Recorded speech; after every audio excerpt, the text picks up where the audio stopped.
እሺ እኔ ራሴ ሀሳብ አነሳለሁ። ብዙ ጊዜ ከሚነሱ ሀሳቦች ውስጥ የፖፑላር ኤሌክትሮኒክስ ብራንድ አምባሳደር ስትሆኚ ምርቶቹን አገልግሎቶቹን በምን ሁኔታ አይተሽ ነው? እንዲሁም ደግሞ እናንተ ሰላም የብራንድ አምባሳደር ስታደርጓት ምን መስፈርት እንደመረጣችኋት ንገሩን። ይህንን ሀሳቦች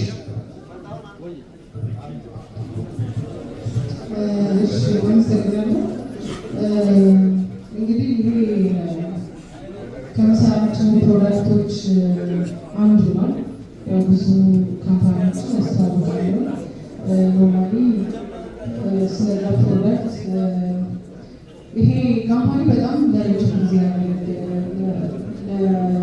ለከስተመሮቹ ኳሊቲ የሆኑ እቃዎችን በማቅረብ የሚታወቅ ነው። ረጅም ዓመት በማገልገሉ ከብዙ ከስተመሮች ምስክርነትን ያገኘ ካምፓኒ ነው። ለእኔ እሱ በመስራት ሁሌም ደግሞ አናቂዎች የሆኑ በዚህ ካምፓኒ ከስተመር የሆኑ ሰዎች ሁሌም ጥሩ ነገር እንዲያገኙ ፍላጎቴ። ስለዚህ ጥሩ ነገር ያገኛል ተስፋ ለአንድ ዓመት ያገለግላሉ ተስፋ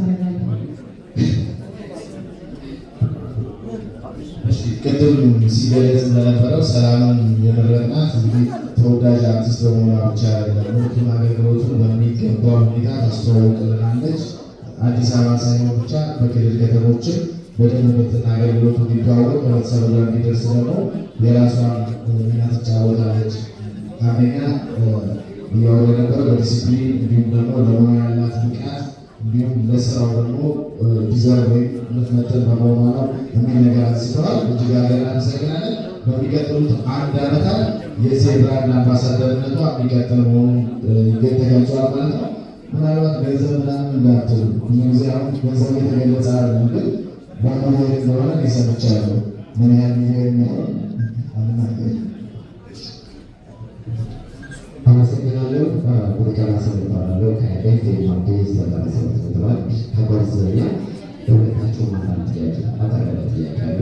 መጀመሪያ ከአናሳው ነው ጠይቀው ድርጅታችን የያዛቸውን የኤሌክትሮኒክስ ብራንዶች ማን ናቸው ብለው በደረጃ በዝርዝር ክልሎች ሰላምዬ ወዳጅ ተጣራለሁ። በስንት ዓመት ነው የተዋዋልሽው? በስንት ጊዜ ነው ትቶች የተሻለ ነው? በተጨማሪ ደግሞ ዛሬ ታሪክ ምሳሌ ደስ ይለኛል። የተከፈለሽን ተናገርሽ ብዙ ጊዜ አባሳደር